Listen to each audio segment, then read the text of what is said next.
Hey, also, this is a new video. These are two games we're gonna go over today. Two games from a recent tournament I played in Austin, Texas. So, let's get into it. The first game, as you may have seen, the title and thumbnail, we get a fantasy variation, which is, I believe, either the first or the second time I've seen this over the board. The main line goes like DE and E5, but this isn't really how I like to play. There are ideas of Queen H4 check and picking up the E4 pawn. Lots of interesting ideas there, but instead of going into those main lines, I like to play the move E6, which is the second move of the engine, because I find these positions a little easier to play after knight c3, bishop b4, the idea, and you eventually basically develop your knight to e7, and you can either develop this knight to d7 or to c6 after you push c5, and there are ideas of b6, c5 a lot in this variation. Um, you know, I really do like these positions. My opponent plays e5, which is certainly a move. He's trying to prevent de, fe, and queen h4 attacking this. I'd have to take the knight first. But yeah, that's kind of the main idea of e5. Either way, of course, I don't really spend that much time. I go knight e7, which is just one of the moves. My opponent plays f4, which is very interesting. F4 isn't really a move that you see very often because it's kind of weakening. It's trying to strengthen the center, but the king is kind of weak over here if he ever decides to castle this way.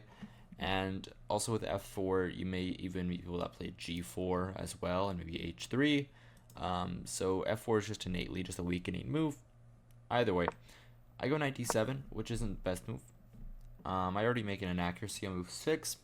Unfortunately, the best move is actually pretty simple. The best move is this move b6 with the idea I told you about earlier, which is the c5, and you're going to take and then put a knight on c6 and just vibe in the position, because you're although you're a little cramped and your opponent has lots more space, you have decent play on the queen side, and it's a little hard to make an attack on the king over here, because after a castle is on something like queen g4, I always have pieces that can protect. I can always push a pawn forward, and I can always play something like knight g6, knight f5. I should be perfectly okay if he tries to attack me, which he didn't, and so I play knight d7. Big issue. I just didn't really calculate properly, I guess. If I spent more time on it, I would have played b6, but knight d7 on the board. My opponent plays a3. And again, I make it another inaccuracy, which is kind of unfortunate. The move I should have played is, of course, bishop c3, but these double pawns actually can work good for white, so I didn't really want my opponent to have that, and instead I played just a bad move. I played bishop a5, which is just a mistake. It's a big mistake, actually, because my bishop is kind of off sides, and whereas I thought that the bishop might come back to b6 or c7 here in the future and actually do well, that's just not the case. I just put my bishop on a bad square, which is unfortunate, and I should really work on that. But either way, that's the move that I played in this game where I had 45 minutes on the clock. My opponent just simply develops knight f3, and I thought this was a bad move.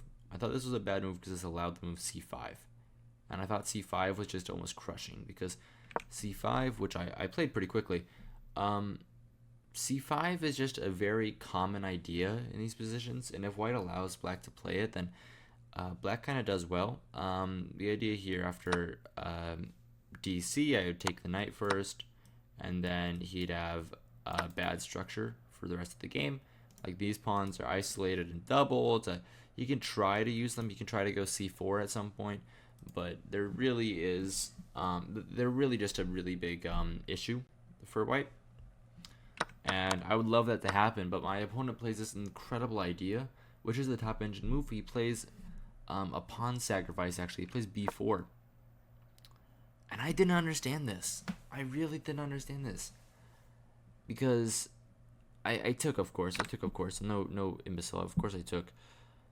This is really interesting because this pawn is I thought this was important. I thought this pawn was important because after AB bishop here, he'd have to defend his piece. Bishop d2.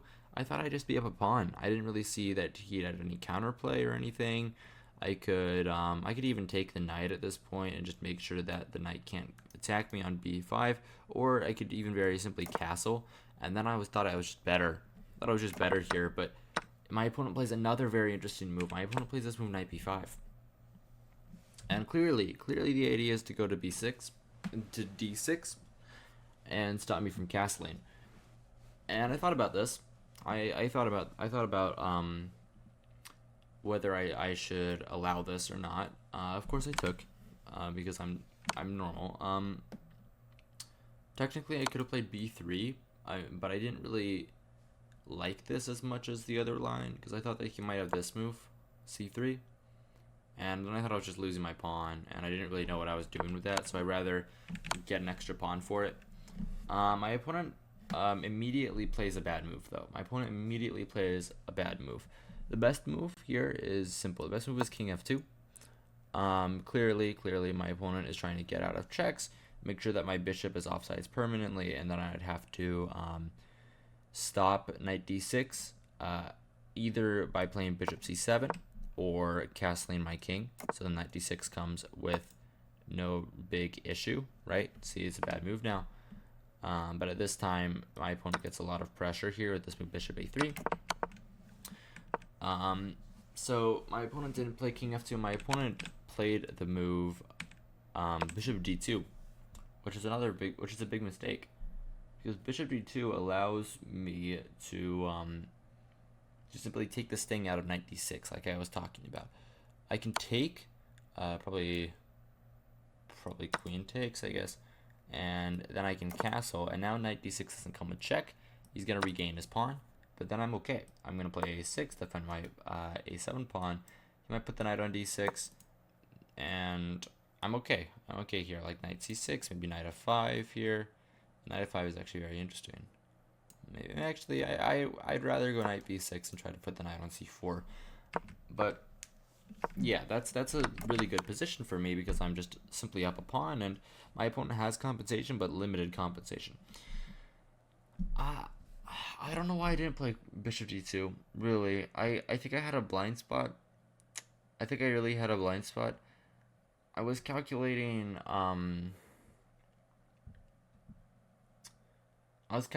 something along the lines of bishop d2 here, and then I thought this move knight f5, but I rejected this because of this move g4, and I didn't really see what I was playing for. I thought that my opponent was getting into d6, and I'd be losing. I also thought maybe knight h4 here instead, because I'm attacking the knight, but then knight d6 comes with check, king f8, and I should be worse in this position.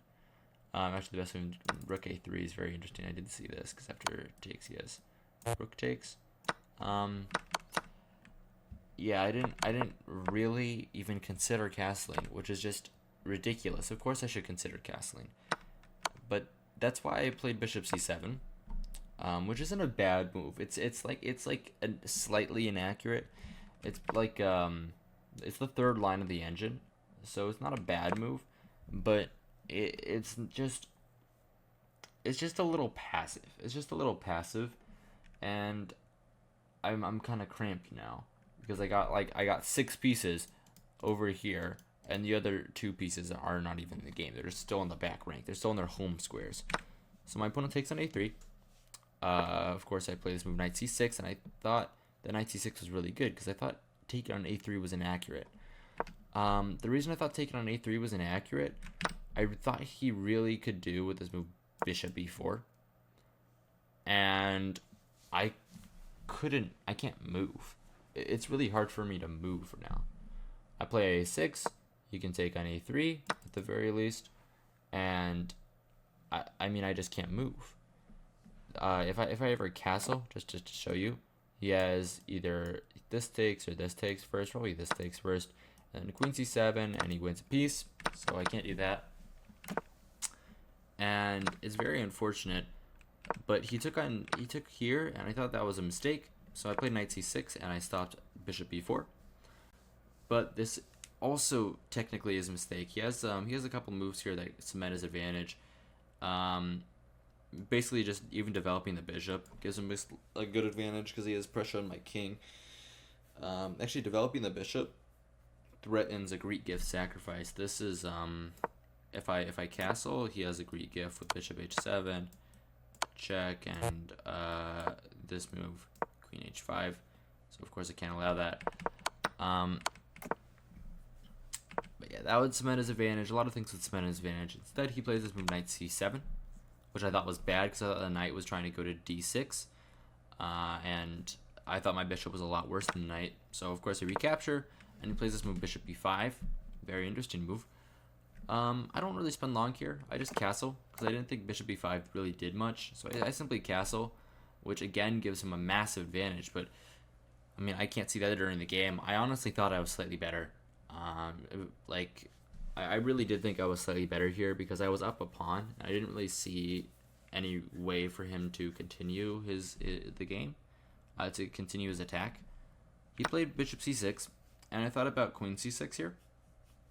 I really did think about queen c6, but I thought, why would I play queen c6? His idea is to play bishop b4, right? If I play queen c6, his idea is to play bishop b4, rook e8, and I didn't think I was that good here. Oh, I have a very nice idea.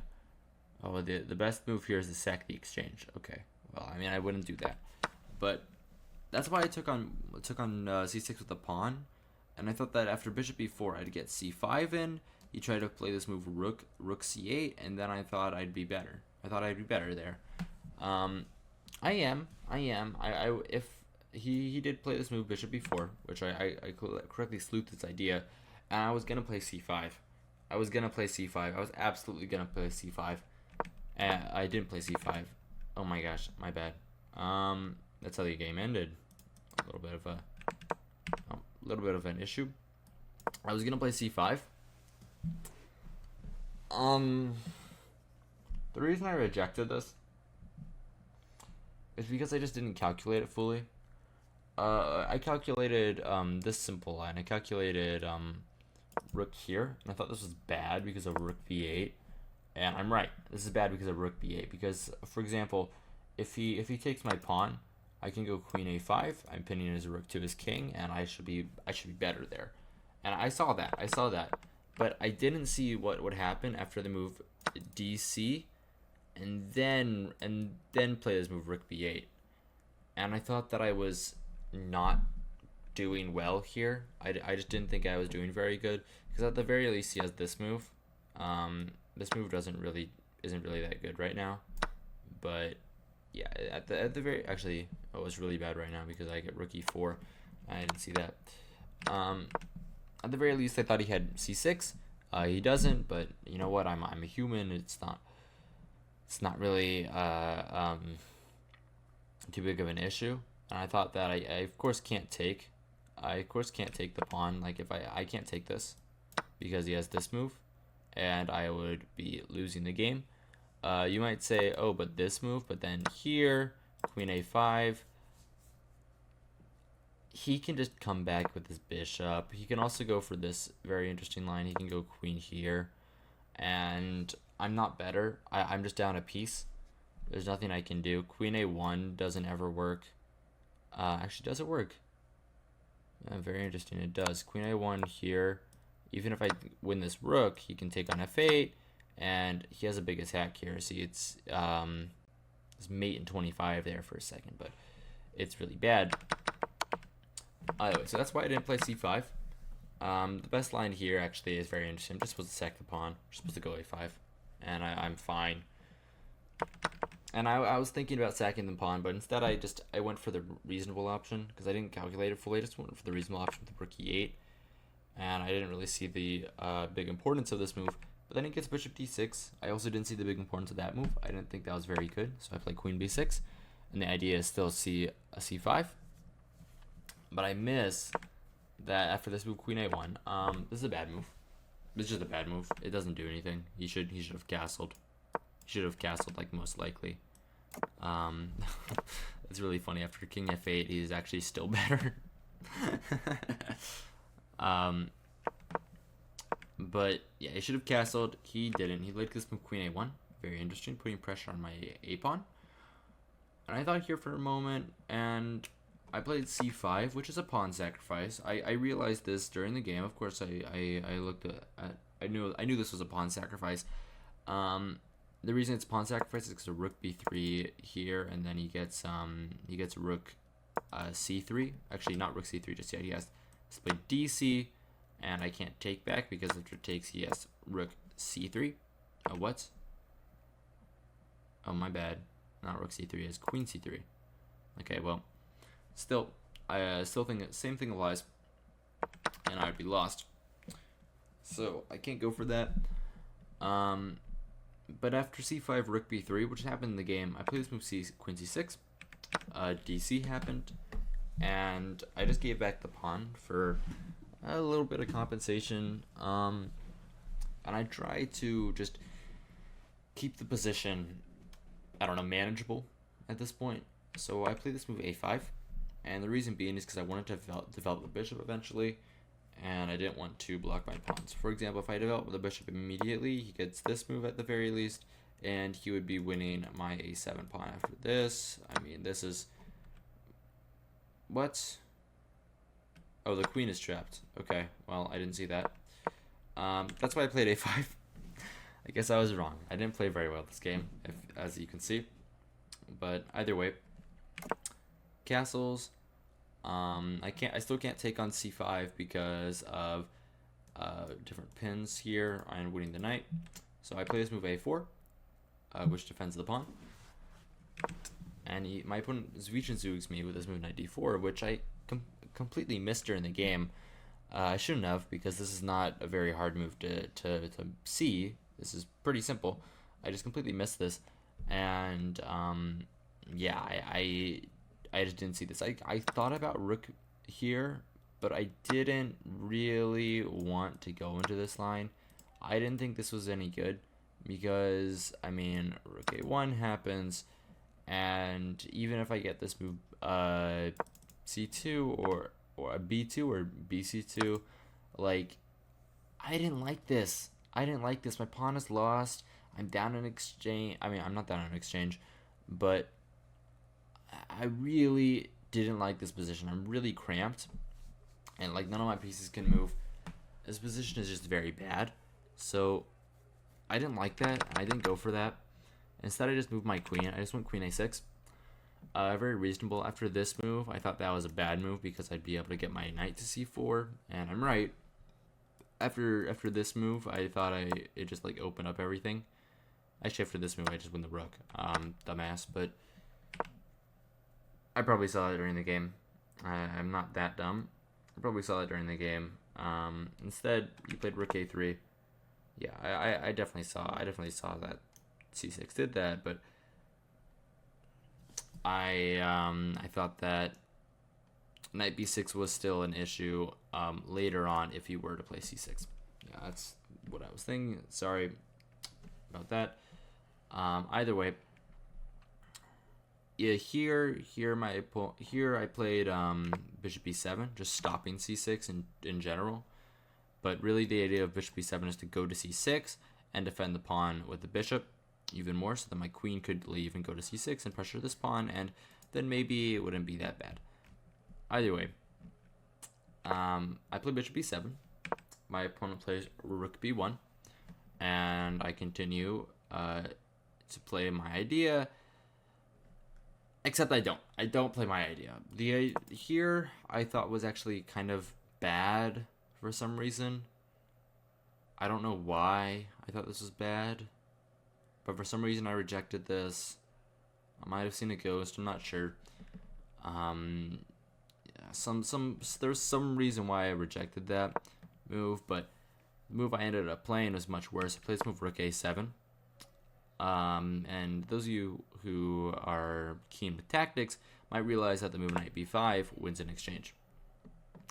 And yeah, it does, because he's attacking the rook, and once the rook moves, he'll get a fork on c7. And he found this. And I thought, okay, well, I blundered an exchange. Let's not end the game here. The game's not over. let's keep playing and let's see if I can do anything. So first I played rook e8, which actually loses due to a tactical thing, very interesting tactical thing. He after takes, my opponent can take on a4. It's very interesting. You might say that this move is impossible, but after rook b7, I just lose.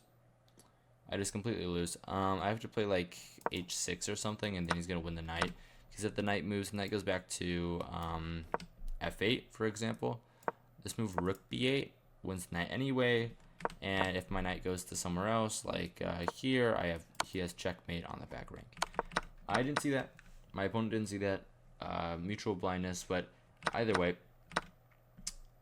rook a7. My opponent played rook b4.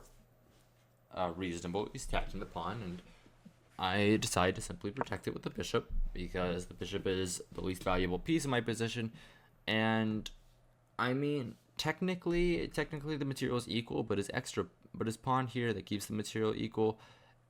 Actually, technically he's up one exchange, but I was kind of treating it as like he was up a knight and a pawn for a rook, because I didn't really consider this doubled pawn to be 2 pawns. I more or less consider this to be 1 pawn because it's just not very good.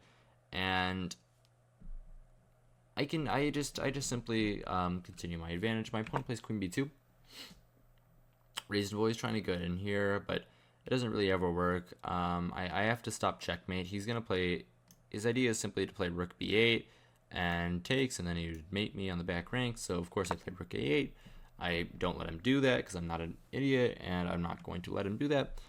Oh, also, just so you know, I didn't say the rating at the start of the game, but my opponent here in this game was 1460 USCF, and I am 1428 USCF, so he's slightly better than me, just so you know.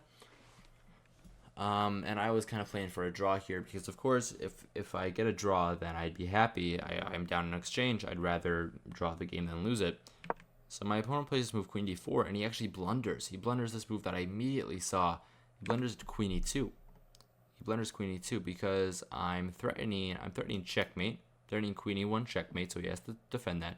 And I'm also threatening the pawn on c2. But you might say, oh, well, that doesn't work, because after this move queen f2, he defends checkmate, and he defends his pawn. But then queen d1 check, and I pick up the pawn anyway. So that was a big misstep for my opponent. He didn't play that move. He played h3, very reasonable move, and I quickly grabbed the pawn. There's not much for me else to do, and my opponent has started kind of fiending for a queen trade. He would love a queen trade. He would absolutely love a queen trade. So first he goes queen b2, obviously looking for a queen trade, and I say no. I go queen d1. A big mistake, actually. The best move here is to trade queens, but I still didn't want that because I didn't want to just lose. Because if I queen trade, then there's no real way for me to create counterplay, so I didn't want that. So queen d1 is actually the best move, although it is the second line of the engine. My opponent plays king h2, and I go queen f1, which is very reasonable. The idea is very simple. I'm trying to escape down this diagonal and get my queen out of there while also still pressuring everything. Now my opponent plays rook a1, and I could play queen a6. But instead I decide to not do that. I decided to stick around in the position with this move queen d3, and stick around I did because after this move rook d4, I go queen e3. I still could go back to a6, but then I thought I was a little passive, and I really don't want to be passive, so I go queen e3, and he forces a queen trade with the move queen d2.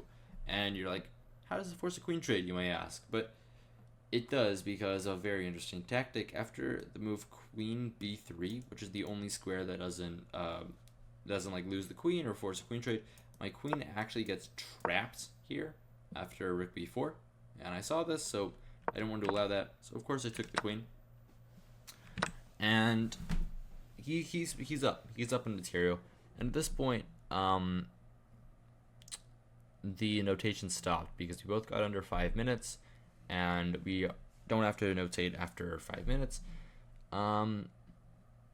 I still have a good memory of the game, so I believe all these moves to be accurate, except for maybe a couple, like it right here. Either way, I play rook a7 first. My opponent goes here. This is the move that I'm not too sure of. I'm not sure that he played this move, rook da2.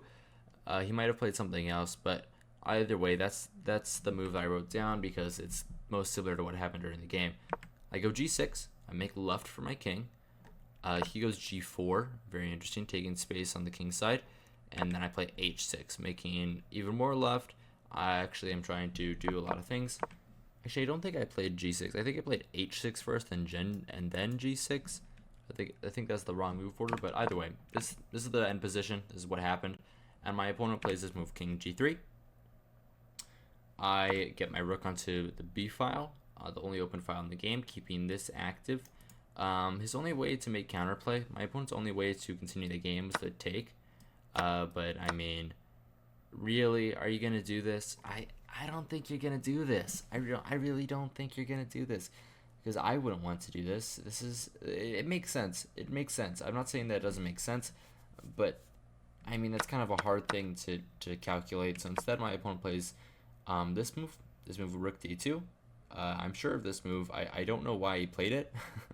I'm really not that sure why he played it, but it allows rook b3, and my opponent goes king h2, and I go rook f4, and I'm gonna win. I'm gonna win the f pawn. Rook f3. I'm gonna win the f pawn because if he pushes, I can just take, and I should be winning it. And if he doesn't, if he just leaves it to die, he can also play this move. He can play this move, but I don't really like this. I can actually just force a draw here. I can go rook c3, and he's not gonna win. He's not gonna be able to save this pawn too either. So he goes this move rook a2, doubling up the rooks on this rank, and I take the pawn, of course, because I mean free pawn. You gotta take it. Down in exchange. My opponent comes here. I don't think this is actually correct. I don't think this actually would happen in the game, but either way, this little sequence did happen. I offer a draw here because, I mean, I'm down in exchange. I don't think I'm going to win this position. There is a way for me to win this position. I don't see it. First, I go for this move rook c4, targeting the pawn. He comes back. I come here. Goes there. Here. I go on the b file. The way for me to push for a win here is actually to trade the rooks. But that's dangerous. That's really, really dangerous. The next move is also very interesting. Next move is f6 with this pawn break, but I didn't see that. I wasn't really thinking about playing for a win. I was down in exchange. I didn't really think I could, and I thought a draw was a decent result.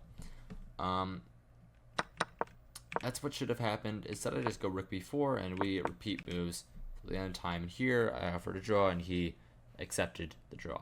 So that was game one. Yeah, this is 28 minutes long for game one, but game two is a lot shorter.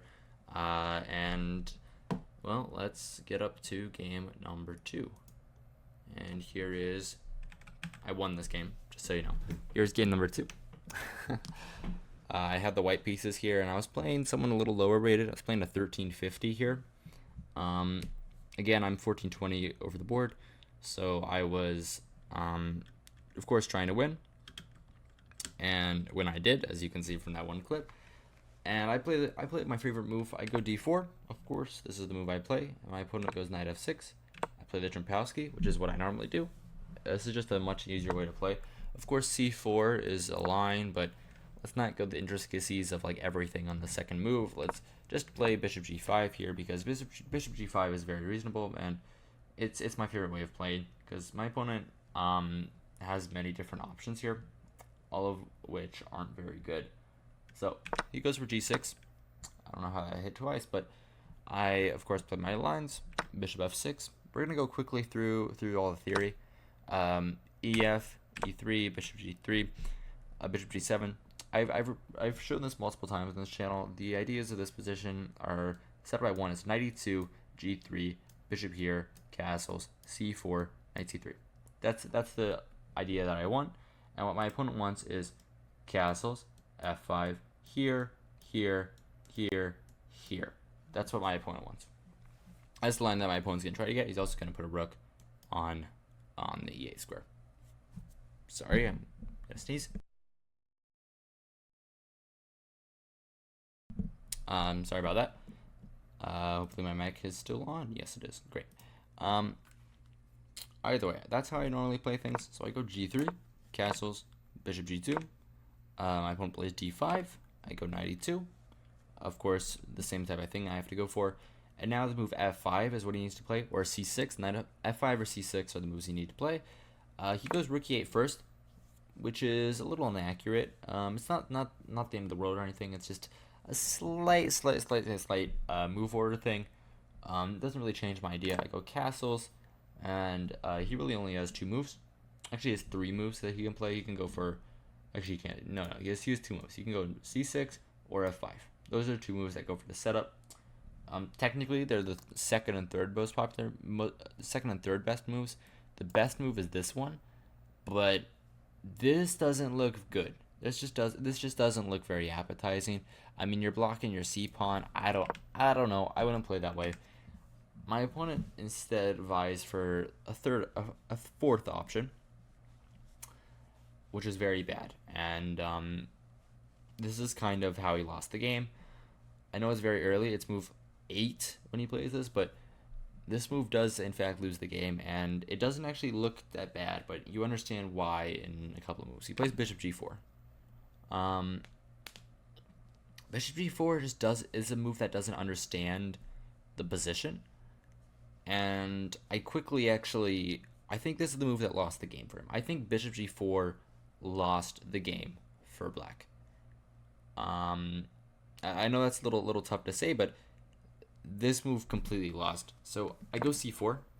Of course, that's why bishop g4 is bad, because it allows c4, and I'm going to target the b7 pawn because you can't take because of this. I just illustrate dc. I take here, and I'm going to win the rook in the corner. I might not even take it. I might just be like, hey, I'm up a pawn, you have double pawns. So I might not even have to take it. Either way. Of course, my opponent won't do that. He goes bishop e2 first, and he has an idea. His idea here is that he's pinning this pawn to my queen so that my d4 pawn is weak.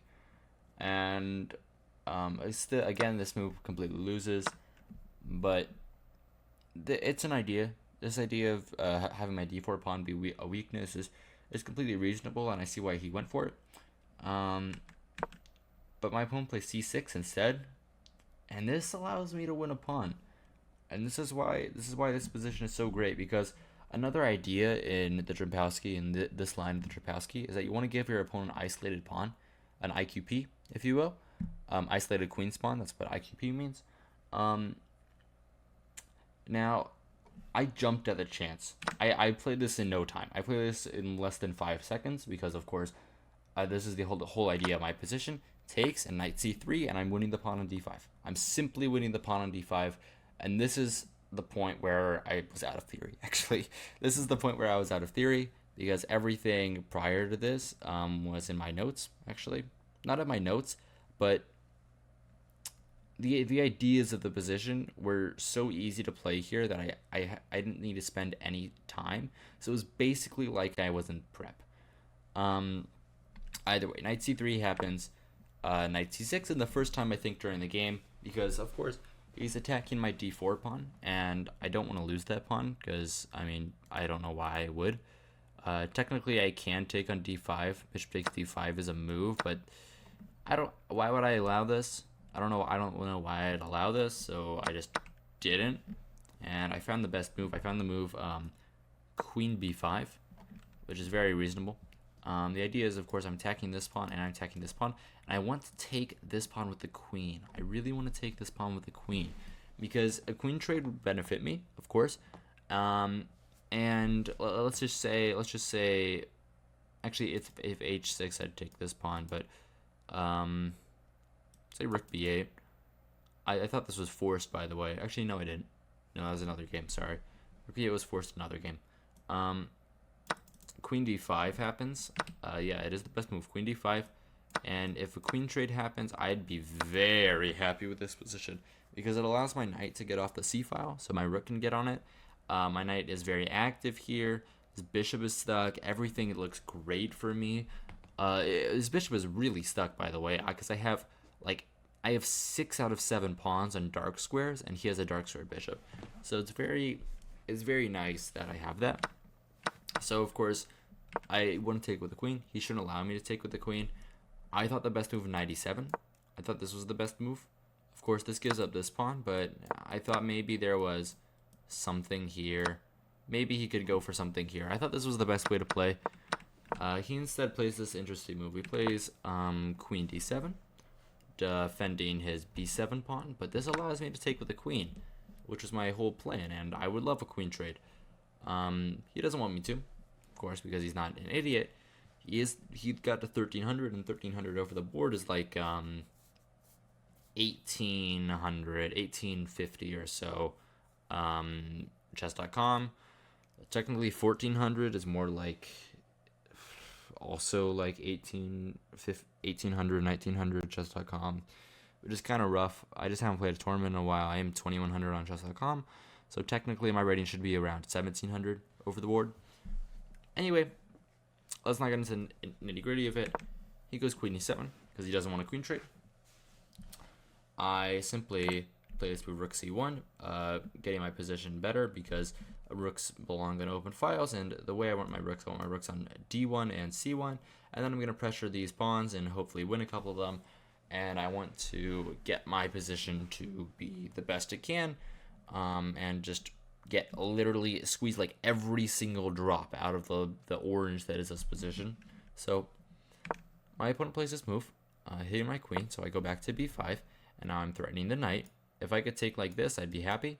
I'd be pretty happy if I could take like that. So my opponent goes a6, intermezzo, Zvichenzuk actually, not intermezzo, because I'm threatening that, and now my queen has to move, so I go back to a4. I'm still threatening bishop c6, and I'm going to win a pawn. And then my opponent makes another mistake. My opponent plays queen d7. And I thought here for a while, and I think I found the best way to play. Technically, the computer might say it's not the best way to play. I still think it's the best way to play. Computer says knight e4, and you're going to c5, and you're just completely crushing. I also saw d5. D5 is a queen trade. D5 is a queen trade, but then I thought, why am I just so eager to queen trade? Because I can queen trade in a better way. I can probably do this position better and squeeze like every single drop out of it. So instead, I find a very nice move. I find the move bishop c6, and this forces a queen trade because after bc6, I'm gonna win the pawn on a6, and he can't allow that. So he has to take with the queen, but he's going to lose a pawn either way because now his pawns are split. And after this position happens, I of course recapture, and now I get a queen trade that's even more beneficial to me because now these pawns are isolated weaknesses in his position, and I'm very, very happy that all happened, just so you know. Of course, I play the best move. I go knight a4. He has to defend this pawn. Rook d6. I'm going to speed through the rest of the game because not much else really happened here. Rook c5. I go for more. He goes f5 because he doesn't have another move. Rook c1 here, and I go rook a5, and now he can't defend both pawns. So he sacks this one. I get the here, and I thought he was going to play rook f6, but then I just win the pawn eventually. Instead he goes here, and I just pick up the pawn, takes. I decide not to be passive. If I go back to b4, this is actually instructive. If I go back to b4, I'm being a little passive, and I'd rather be more active, so I go rook c6, defending the knight from there. King f8, because I don't know what else he'd do. b4 here, a4 here, b5. He tries a tactic. He plays rook a6, and he forgot here. He told me he forgot that I could take with the rook. If I took with a pawn, I actually lose. But he just forgot that I could take with a rook, and yeah, I'm just winning now. King here, I attack f7. He gives me the bishop because he's going for like stalemate or something, and yeah, this is no one cares. No one cares. I'm gonna promote to a rook with checkmate because of course you gotta under promote when you can. And yeah, that was this game. That was the 2 games that I played today. That I played not today, yesterday in my tournament. There's going to be 2 games tomorrow as well. This is a little longer video. So if you stuck around, hope you guys enjoyed. Hope you guys found this instructive. And yeah, if you stuck around this long, I appreciate you more than the people that didn't. Yeah, give me a like. Either way, hope you guys enjoyed. Hope you guys found this instructive.